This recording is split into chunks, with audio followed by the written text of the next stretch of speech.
Your first assignment in this course will be to construct a career development plan. This entails setting clear, specific, measurable career development goals that will help you to figure out where you want to go, how you're going to stay on task so that you get there, and remain inspired throughout the process. Now, I don't think you'll find this as hard as you might think it will be.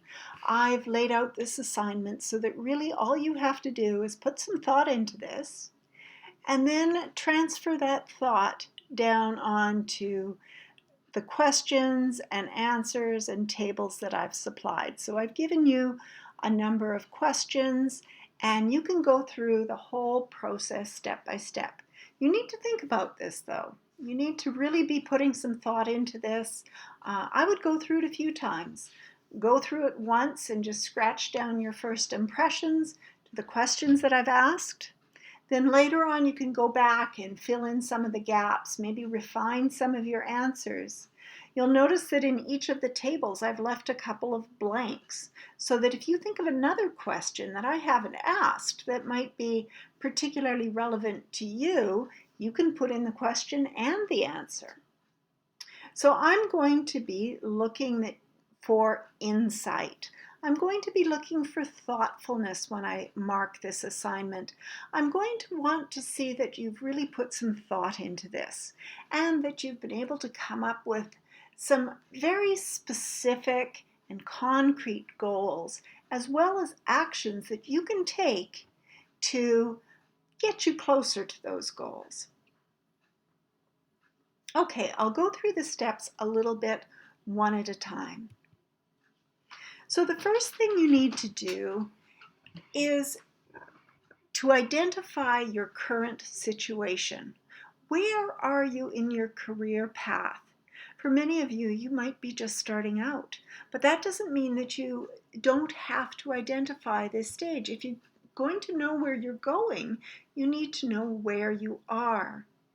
And after you've looked at your current situation, you actually might find out that you know a lot more than you thought you did, or you might eventually figure out that you still have a lot of gaps that you need to fill in. It's going to entirely depend upon you. So this step allows you to reflect on your current skill set, your strengths, your interests, as well as your weaknesses. How do I feel when I think about my ideal job, for example? Am I excited? Am I motivated? Am I fearful? And why am I feeling these feelings? So put some thought into where you are, and then you will put some thought into where you want to be. That's your destination. In this earlier part of the process, you'll be just starting to sketch the outlines of your short-term and long-term goals. So to be able to know how to get there, you need to know where you're going. You'll think about where that is and you will be formulating your goals.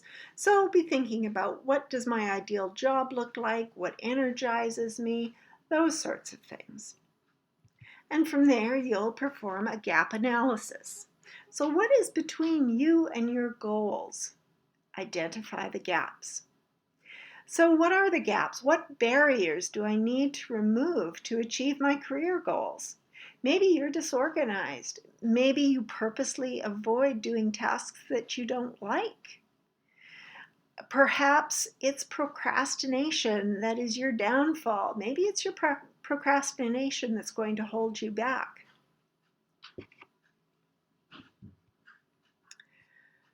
Once you've done all this foundational work, you're going to refine your goals by being SMART. So what does that mean? Well, SMART refers to being specific, measurable, action-oriented, realistic, and timely. So being specific, is what I want to accomplish clear to me? Are my goals specific and concrete?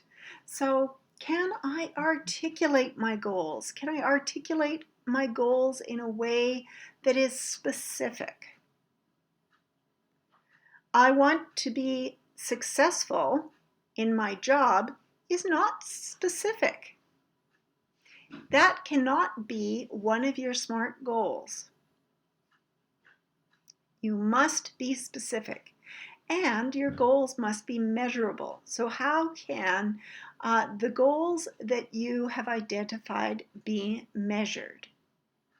If they can't be measured, then you need to rethink them.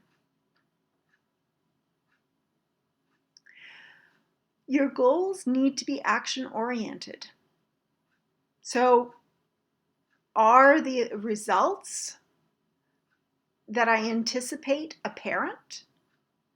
Have I articulated the long-term results?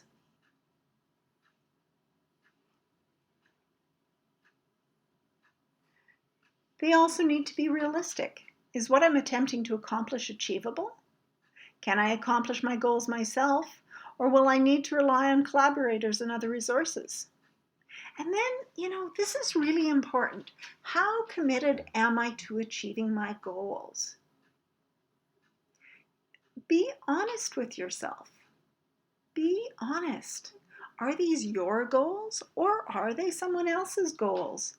Are you ready for these goals at this point in your life? A person can accomplish a lot if they are committed. If you are not committed, you're going to struggle. So really look at yourself honestly and consider your commitment as you are writing up these goals.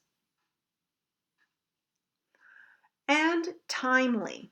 Is this the right time to get started?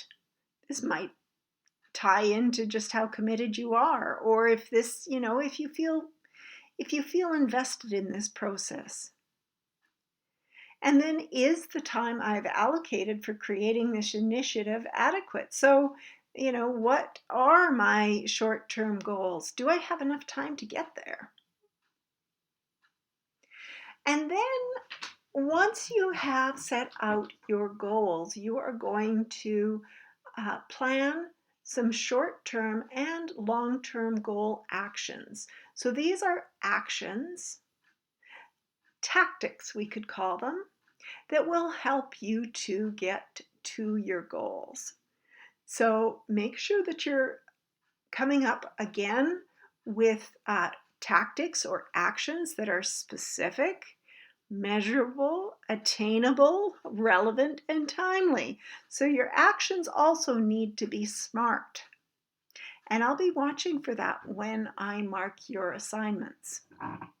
Make sure that you do fill in all the blanks on the worksheet that I gave you. So make sure that you are really pushing yourself to come up with those goals and with those actions.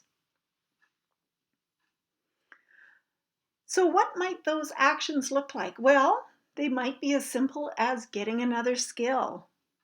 Perhaps you're a poor public speaker and you realize that to be in the communications field, you need to improve your public speaking skills. Or it might be something that's more fundamental to you as an individual. If you are that procrastinator, if that's one of those things that you identified earlier, perhaps you need to come up with a plan such as, I don't know, limiting your time on social media. Is that a block to you performing well in the courses that you're doing now? Because if it is, it will likely be a blockage for you to do well in your career or your profession. Perhaps you need to do something different with your scheduling. Perhaps implement some sort of block time scheduling. I mean, I'm just throwing out ideas. This isn't necessarily what you need to do. You need to identify what you need to do. So identify your SMART goals and then identify the SMART actions that you can take to attain those goals. And then finally, you need to figure out a way to measure your progress. So if your goals and your actions are measurable, That will make it easier for you to measure your progress. So consider possible milestones and also consider how you will update your goals. Ultimately, your goals might shift as you progress along your timeline, and you need to think about how you're going to adapt to those changes.